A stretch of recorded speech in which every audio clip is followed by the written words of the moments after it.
is why I fucks with Stranger Things. Every single season, they are able to leave and come back and give us substance. Even now, in season 4, let's get into this new upside down monster.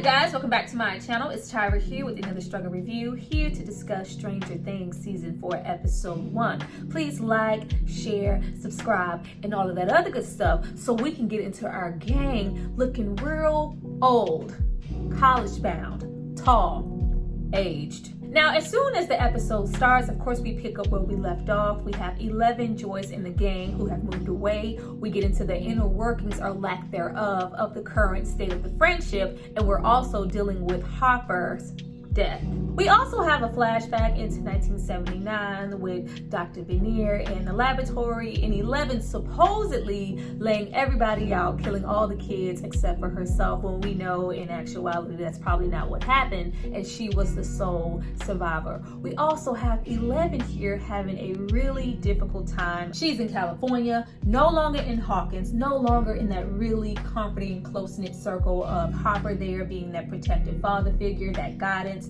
No Will, no Lucas, no Dustin. We do have Jonathan and Will, but they seem to be going through their own separate situations. And not only is she feeling the hit of her family not really being there, but from the looks of it, she is also being targeted and bullied. Like, I can't wait to get into the next episode because the Duffer Brothers are really heavy into that 80s homage ass aesthetic. And if she's being bullied, I have a feeling we are going to get into those Back to the Future, It movie ass, disgusting, borderline psychopath ass bullies. Like, why are you like this? Now, we already have the group separating just solely based off of the events that took place last season at the mall. But now we have them getting much older and trying to create their own paths for what they think they want to be. We have Max, who is clearly still grieving over the loss of her brother Billy, aka the character that we all lost oh so soon. It was not time for him to go. I was very disappointed. It was like, damn,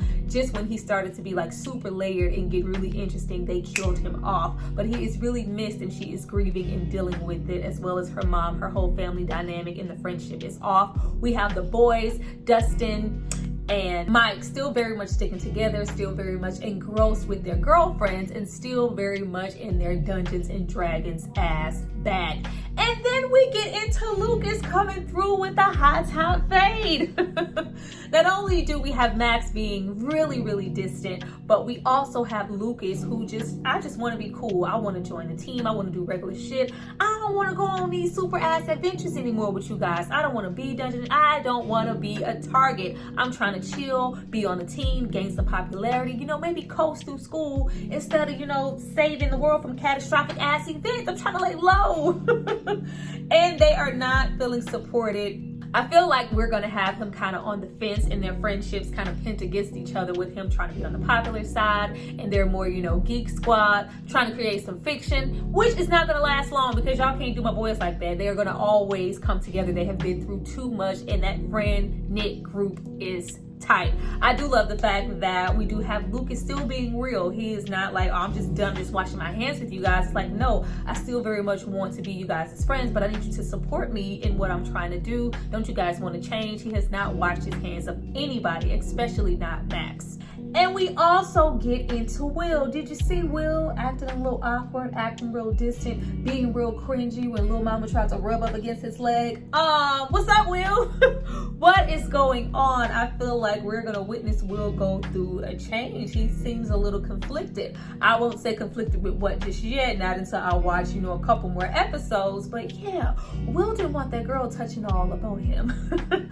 But you do see that he is very distant from the group as well. He is trying to be really supportive of Elle, but it's just not really happening right away, with her perception being off. And then we also have this situation going on with Nancy and Jonathan that I just absolutely did not care for throughout this episode. They do introduce a new friend for him, a new, tag along, even one with Nancy. You kind of see them going through this conflicted relationship thing of will they or won't they with the college that they are choosing to go to, and them kind of lying to each other in a sense about their choices and what they really want to do and the vision that they have for their future. And it's kind of this lingering thing in the episode. I really didn't care for it. I feel like they've been through too much and have supported each other through too much to not be able to communicate like at this point. If y'all can't be honest and communicate at this point, child, just leave it alone. That was maybe the only instance in the episode where I was like, can we get back into other characters? We also get into one of my favorite characters, Murray, teaming up with Joyce, that perfect combo in anticipation for Hopper still being alive.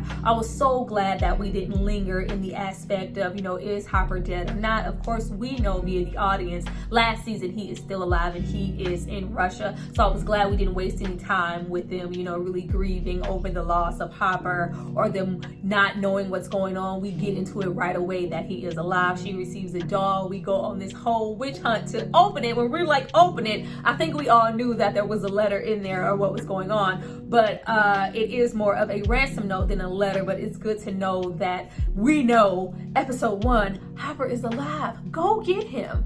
Now we also get introduced to some brand new characters here that we've never seen right away. One thing I do love about Stranger Things that they are able to integrate new characters like nobody's business, and you kind of feel like they've already been there, they've already existed. It weaves in really seamlessly. We have, of course, the captain and cheerleader. It seems like it's this picture perfect aspect, but later on when we get into Chrissy, the cheerleader, in her situation, we can clearly see throughout the episode that she is hallucinating, maybe something is chasing her, and that she is pregnant and they have gotten into a situation. But we see that right away she is trying to low-key abort the mission. I was like, well, damn, they didn't waste any time there. We also have her boyfriend, that captain of the basketball team, who was very much giving me Steve. I don't know why he was giving me Steve, not our current Steve. Remember Steve season 1 when we really just didn't like him?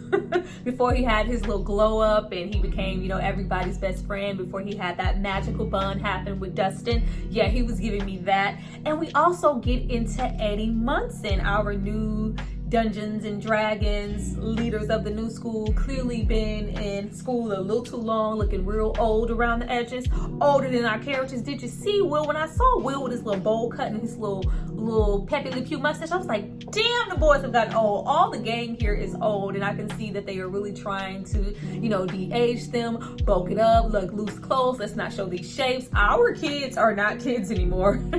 But I was really happy to see the presence of Eddie here. He was giving a lot of energy, especially in the absence of Billy and him passing away with the last season. I was glad that we had a new character here that was giving us some substance and a little fire and a little crazy. Like, he's very rambunctious. He is very metal and very unpopular, but as we can see once we get throughout this episode, there is more to him. He has some layers, and just because he may live in a trailer park and he loves some metal rock and might sell a little weed on the side, he is still a good guy, and he finds himself entangled with Chrissy later on in the episode. Now we do get word back from our other faves, our tag team of Steve and Robin. We have Robin, who is really afraid to put herself out there, really be out of the closet, act someone she likes out. She's afraid of being shunned. And then we have just Steve, trying to find himself low-key preoccupied with getting a girlfriend. That's all he's trying to do. He's trying to lay up and chill. And we also have an appearance from Erika, the very first episode. I absolutely love when we get to see Erika with her little sassy, quick with the comeback self. I love her. We have the guys just really searching, like, oh, we have to get another person to replace Lucas. He's not going to be able to play in the game. Our Hellfire Club. Who can we go find? We go and get numero uno Erika, and she was just as fabulous as she was the first time that we met her. Now, when we get, down and further into the end of the episode, I do love the way we had the Dungeons and Dragons game in cohesion with the basketball game that was going on. That was really great and well performed. I love that we got that moment of Lucas getting that last shot, and we just feel like, oh, that popularity really about to go up because he been riding the bench via the show. But we also see that the guys did not come there to support him. Max did not show up at all, and we see that the guys finally beat the little Dungeons Dragon Master thing. I don't know. But they won. They rolled the thing and they won the thing. So that was good, and you just see them pretty much on two different playing fields. Lucas going his way and the gang going their way with the whole Hellfire group. And then we get into Max and her whole situation and her living dynamic. She is really going through, child. She is popping them Tylenols like she wanted to be something else. She needs some help. I was really glad to see that the occurrence that happened, it happened where she is in the trailer park to kind of wake her up out of her own slumber and really give her something to do. Really has this dark aura around her. She's really missing her brother and really dealing with the aftermath of the situation. Her family, her mom, it's just not the best situation. Then we get into Eddie and Chrissy hanging out and her trying to get something stronger. Like, girl, that ain't gonna do it. She's trying to get the K special. I have heard of that before. I can't remember exactly what drug it is, but she is trying to clearly use other substances to not only get out of her own head, but abort the mission, honey. I was like, oh, this seems unsafe. But Eddie just thinking, he's hanging out with Miss Popular and he is making a buy. All the while, there has been this entity clearly following her and haunting her throughout the episode. And boy, when we got to see what it was, I was so geeked. I was like, oh! I am like a super duper horror fan. So as soon as we got into the whole dynamic of this creepy thing following her, and we're not really just knowing what it is, we see that the scenario of the house and her, kind of getting lost and going into this dreamlike state, it was very much so giving Nightmare on Elm Street, and I was here for it. Her walking through the house, going to different rooms, everybody being kind of possessed and not themselves. It was really giving Nancy. I was like, oh, I am here for this. I loved it. And then when we actually saw the monster and saw him possess her, the way that this is a completely new thing. We're not seeing, the particles fly around. We're not seeing, I love the whole creature design because I think, after season 1 and really season 2, we got really CGI into the effects and the monster and the whole upside down. So to see him and the effects look really good on him. I'm like, man, where the hell did this come from and what is it? And he's just not, some ghoulish entity, speaking through other people. It's not, larger than life. This literally looks like a person. It looks like a man. You can see that it was once something, and he speaks for himself and is very eloquent about what he wants. Like the way he possessed her in a way, it looked, cracking up the bones and her not having any control and her flailing around. It was very Nightmare on Elm Street and I loved it. And when he said, you're suffering, I was like, oh, is he about to say some Pinhead shit? Your suffering would be legendary even in hell? I was like, oh.